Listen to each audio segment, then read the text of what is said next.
Imagine having to plan the most important battle of your life with nothing but your instincts. No satellite imagery, no intelligence reports, not even a reliable map. Just the land in front of you and the consequences if you read it wrong. One bad decision doesn't just cost you the fight, it erases your entire world. Now imagine your enemy. An army so dominant it hadn't lost a major battle in over 50 years. The Mongols didn't just win, they annihilated. From East Asia to the edge of Europe, they crushed every force that stood in their path. Cities burned, empires collapsed, and entire civilizations disappeared beneath the thunder of their cavalry. Just years before, they had reduced Baghdad, the heart of knowledge and culture, to ashes. And now they were coming for Egypt. This wasn't a fair fight. It wasn't even supposed to be a fight.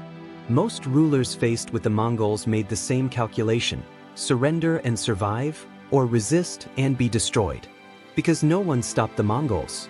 No one outmaneuvered them. No one beat them at their own game. But one man looked at that reality and chose a different path.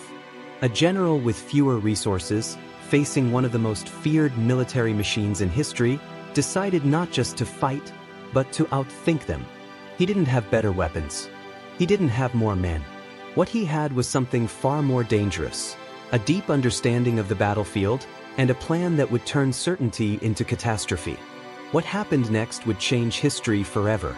In the mid-13th century, the Mongol Empire wasn't just another rising power, it was the most destructive force the world had ever seen. Wherever their armies moved, entire regions were erased from the map. Cities that had stood for centuries vanished in weeks. Kingdoms didn't just lose, they ceased to exist. And by 1258, the unthinkable happened: Baghdad fell. At the time, Baghdad wasn't just a city. It was the intellectual and cultural heart of the Islamic world, a center of learning that had preserved and advanced human knowledge for over 500 years. Its libraries held priceless manuscripts, science, medicine, philosophy, knowledge accumulated across generations. When the Mongols captured it, they didn't occupy it. They destroyed it. Chroniclers described the Tigris River running black with ink from books thrown into the water, then red with the blood of hundreds of thousands killed in the aftermath. In a matter of days, a civilization's beating heart was silenced. And that was the pattern. The Mongols didn't negotiate from weakness, they dictated outcomes.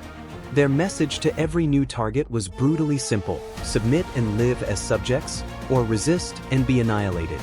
Most leaders understood the reality. Resistance meant devastation. Surrender, at least, offered a chance, however slim, of survival.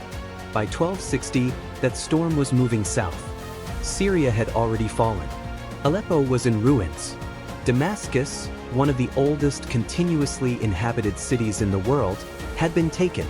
The Mongol general Kitbuka now stood at the gateway to Egypt, commanding a hardened force of elite cavalry. Egypt wasn't just another territory, it was the last major power standing between the Mongols and complete dominance of the Middle East and North Africa. If Egypt fell, there would be nothing left to stop them from controlling the richest trade routes of the medieval world and potentially pushing further west. Then came the message. Mongol envoys arrived in Cairo carrying an ultimatum, one that had been delivered to dozens of rulers before. It wasn't diplomacy, it was psychological warfare. The message was clear: surrender immediately or suffer the same fate as Baghdad. No compromise, no second chances. For any rational leader, the decision was obvious. The Mongols had built their empire on a reputation that made resistance feel like suicide. They adapted to every enemy, mastered every terrain, and crushed every strategy used against them. Fighting them head-on wasn't just dangerous, it was almost irrational. But Qutb, the Mamluk Sultan of Egypt, didn't see it that way. He understood exactly what was at stake. This wasn't just about territory or power. If Egypt fell, it wouldn't just be another conquest. It would mark the collapse of an entire cultural and intellectual world that had already been pushed to the brink. There would be no fallback, no second center of resistance. The line would be broken. So instead of negotiating, instead of buying time or seeking compromise, Qutb made a decision that shocked even his own court. He ordered the execution of the Mongol envoys. Not in secret, not behind closed doors, but publicly in the streets of Cairo. Their heads were displayed on the city gates for everyone to see. It was a message, just as deliberate and calculated as the one the Mongols had sent. Egypt would not submit. It was a bold move, but also an irreversible one. There was no going back after that. No negotiation, no surrender, no safety net. Qutuz had just declared open war against the most feared military power on earth. And he would have to face them knowing that every other army that had tried had failed. The stakes couldn't have been higher. This wasn't just a battle waiting to happen. It was a collision between two forces, where the outcome would determine far more than who controlled a piece of land. It would decide whether the Mongol war machine would continue its unstoppable expansion or finally meet its limit. To understand how the impossible became possible, you have to start with a simple truth. The Mongols didn't win because they were stronger. They won because they adapted faster than anyone else. Wherever they went, they studied their enemies, learned their tactics, and then turned those tactics against them. In China, they mastered siege warfare. In Persia, they learned to fight in dense urban environments. In Eastern Europe, they outmaneuvered heavily armored knights in forests and marshes. They weren't locked into one way of fighting. They evolved in real time, and that made them nearly unbeatable. So the question wasn't how to outfight the Mongols. No one had managed that. The real question was, how do you defeat an enemy that adjusts to everything you throw at them? Qutuz's answer was deceptively simple and incredibly dangerous. You don't let them adapt. You don't give them the freedom to choose how the battle unfolds. Instead, you control the battlefield so completely that their strengths never come into play. You force them into a situation they don't understand, on ground they haven't mastered, under conditions they didn't choose. That idea became the Mamluks' greatest weapon. The Mamluks themselves were unlike any army of their time. The word Mamluk literally means owned, referring to their origins as slave soldiers. Many were taken as young boys from the steppes of Central Asia and the Caucasus, converted to Islam, and trained relentlessly in the art of war. On paper, it sounds like a system that should produce disposable troops. In reality, it created one of the most disciplined and elite military forces in history. These weren't conscripts or feudal levies. They were professional warriors, trained from childhood to ride, shoot, and fight with precision. They lived together, trained together, and fought as a cohesive brotherhood. And here's the critical detail. Many of them came from the same regions as the Mongols. They understood steppe warfare instinctively. They knew the rhythm of mounted archery, the psychology behind feigned retreats, the patterns of pursuit. If anyone could anticipate Mongol behavior, it was them. Among these warriors stood one of the most formidable commanders of the medieval world, Baybars. Baybars wasn't just a skilled fighter, he was a strategist with an intimate knowledge of the land the Mongols were about to cross. Having fled Syria during the Mongol advance, he had seen their methods firsthand. He understood both their confidence and their expectations. More importantly, he knew the terrain between Syria and Egypt better than almost anyone alive. So when Qutuz needed a place to confront the Mongols, Baybars already had the answer. Ain Jalut. At first glance, it didn't seem remarkable, a valley in northern Palestine, part of a larger region known for its rolling hills and open plains. But to someone who understood how battles were won and lost, Ain Jalut was something else entirely. It was a battlefield that could be shaped, controlled, and weaponized. The valley floor offered what the Mongols loved most: open ground, perfect for fast-moving cavalry, ideal for the kind of fluid, aggressive tactics that had crushed armies across continents. To a Mongol commander, it would look like an opportunity, a place where they could do what they always did and win the way they always won. But that was only half the picture. Surrounding the valley were hills covered in vegetation thick enough to conceal large numbers of troops. The terrain wasn't wide open, it was enclosed, with limited exit points. Once an army committed to the valley floor, pulling back wouldn't be simple. Visibility was restricted. Movement could be predicted. And most importantly, forces hidden in those hills could strike with devastating speed and surprise. To the Mongols, it would look like the perfect battlefield. To the Mamluks, it was the perfect trap. Everything was now in place: Not just an army, but a strategy built on understanding, patience, and control. Kutuz and Baybars weren't preparing to meet the Mongols on equal terms. They were preparing to rewrite the rules of the fight entirely. By the time the Mamluk army reached Ain Jalut, this was no longer just about choosing a place to fight. It was about engineering an outcome. Every hill, every line of sight, every possible movement across that valley had to be understood and accounted for. Because if even one element failed, the entire plan would collapse against an enemy that had spent decades punishing mistakes. At a glance, the valley looked deceptively simple. A wide stretch of open ground lay at its center, the kind of terrain Mongol cavalry had dominated across continents. It invited speed, fluid movement, and the kind of aggressive pursuit that had broken so many armies before. But that open ground was framed by something far more important: a ring of low, uneven hills, covered in thick vegetation. From a distance, they didn't look like much. Up close, they were everything. Those hills created blind spots, natural concealment zones where entire units could disappear from view. They also limited visibility across the valley floor. An army advancing into Ain Jalut wouldn't see the full picture. It would only see what was directly ahead. And once it moved deep enough into that space, its options would narrow. The exits weren't wide, and they weren't obvious. What looked like freedom of movement was, in reality, a controlled environment. That was the insight Kutuz and Baybars were betting everything on.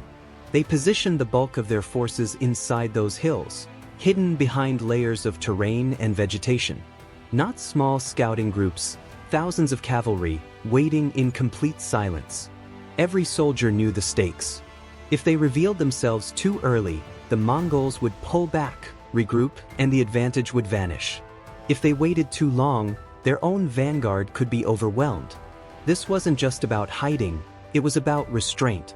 Out on the valley floor, in full view, stood a much smaller force under Baybars. This was the bait. The plan depended on something deeply ingrained in Mongol warfare: the instinct to pursue.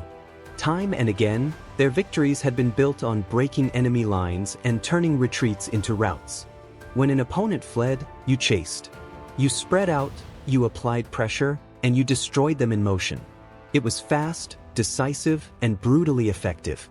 And because it had worked for so long, it had become second nature.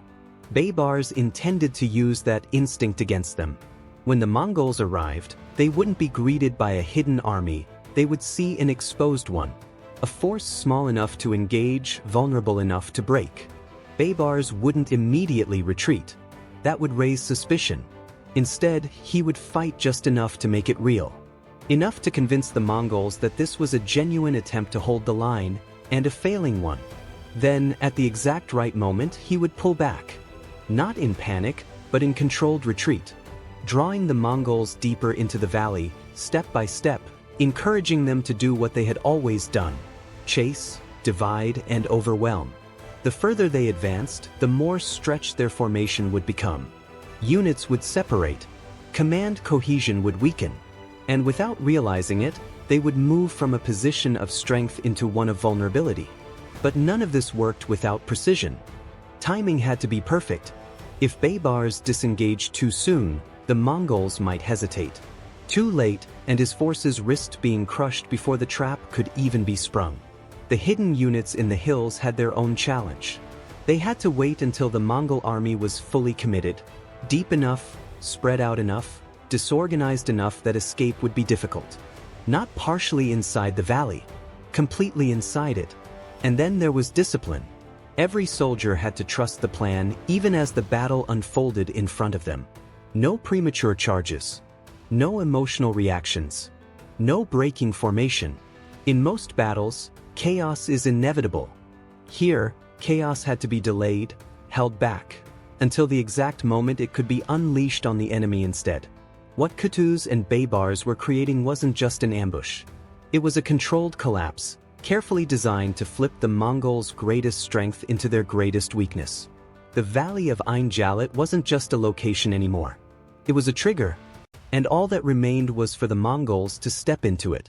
When the Mongol army finally approached Ain Jalut, nothing about the scene suggested danger.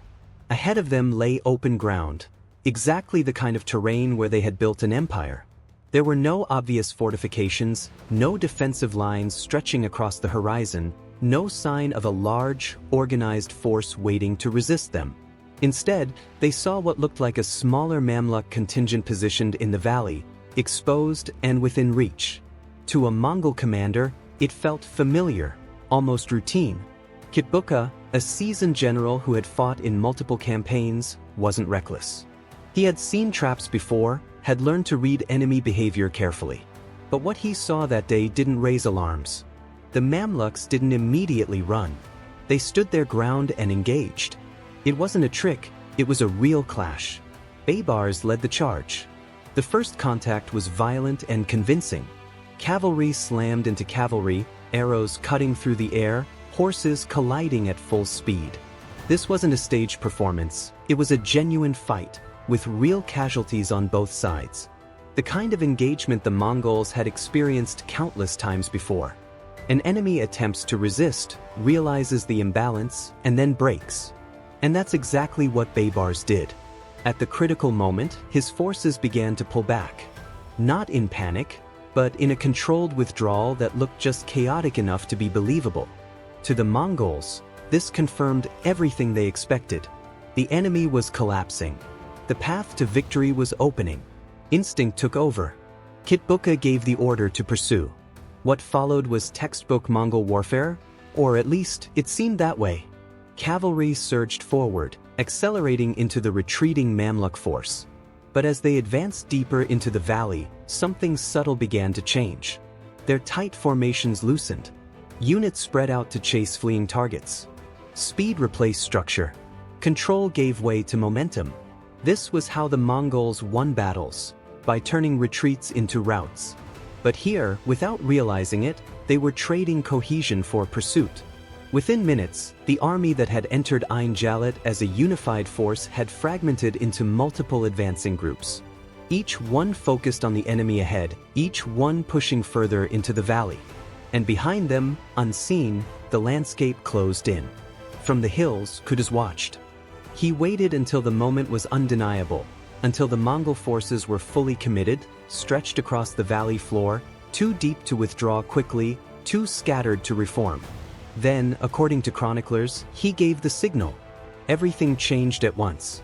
From both sides of the valley, Mamluk cavalry erupted from concealment. Thousands of horsemen surged down the hills at full speed, crashing into the exposed flanks of the Mongol forces. The shift was immediate and devastating. The hunters had become the hunted. Caught off guard, Mongol units tried to react. Some attempted to regroup, others wheeled around to face the new threat, but there was no time and no space. They weren't in formation anymore. They weren't prepared for a coordinated strike from multiple directions. And before they could stabilize, a second shock hit them. Baybars turned. The same force that had been retreating moments earlier now reversed direction and charged head-on into the Mongols. What had looked like a collapsing front suddenly became a closing trap. Attacked from the front, the sides, and soon the rear, the Mongol army found itself surrounded in terrain that offered no room to maneuver. The battle descended into chaos. This was no longer the kind of fight the Mongols excelled in. There was no space for fluid movement, no distance for mounted archery to dominate. Instead, it became a brutal, close-quarters struggle, horse against horse, blade against blade, where individual skill and discipline mattered more than mobility. And in that environment, the Mamluks had the edge. Trained relentlessly from childhood, fighting as a cohesive force, they pressed the attack without giving the Mongols a moment to recover. Every attempt to break out was met with resistance. Every effort to regroup was disrupted. The battlefield compressed around them, turning their greatest strength, mobility, into a liability. Kitbuka fought fiercely, rallying his men again and again, leading from the front as any Mongol commander would. But leadership couldn't undo the position they were in. The battlefield itself had turned against them. As the hours passed, the Mongol lines began to fracture. Units broke apart, some attempting to flee, others collapsing where they stood. The coordinated force that had entered the valley no longer existed. What remained was a scattered, overwhelmed army fighting for survival. By late afternoon, it was over. Kitbuka was captured and brought before Kuz. Even in defeat, he refused to beg, warning that the Mongols would return for vengeance. Kutuz didn't hesitate. He ordered the execution on the spot. It wasn't just the end of a general. It was the collapse of an illusion. For the first time in decades, the Mongols had been decisively defeated, not by a larger army, not by superior weapons, but by a plan they never saw coming, on ground they didn't understand, against an enemy who had turned their own instincts into a weapon. At Ain Jalut, the unstoppable had been stopped. What happened after Ain Jalut was as decisive as the battle itself. Within weeks, the Mamluks pushed north and reclaimed Syria, dismantling Mongol control across the region. The army that had once seemed unstoppable didn't just lose. It retreated, regrouped, and for the first time in generations, hesitated. The psychological edge that had carried the Mongols across continents was cracked. They would return in future campaigns, but they would never again feel invincible. In many ways, Ain Jalut marked a boundary, not just geographic, but historical. It was the point where expansion met resistance and failed. Like Tours in 732 or Vienna in 1683, it became one of those rare moments when a rising force collided with a limit it could not overcome. And that limit wasn't built on numbers or technology. It was built on strategy. Because the real lesson of Ain Jalut isn't just that the Mongols were defeated. It's how they were defeated. Kutuz didn't try to outmatch them in speed or firepower. He changed the conditions of the fight entirely. He chose the ground, controlled the timing, and forced the Mongols into a situation where their greatest strengths became liabilities. It's a principle that extends far beyond the battlefield. If you can't beat your competitor at their game, change the game. And the stakes of that decision were enormous. Egypt survived. And with it, a center of culture, learning, and stability that would shape the region for centuries. Knowledge that might have been lost, like it was in Baghdad, endured because one leader understood the value of terrain, timing, and control. That's the enduring power of this story. It's not just about war. It's about awareness, positioning, and the ability to see what others miss. If you found this story valuable, take a second to like the video and subscribe to the channel. We break down moments like this, where strategy, not strength, changed history, and turn them into lessons you can actually use.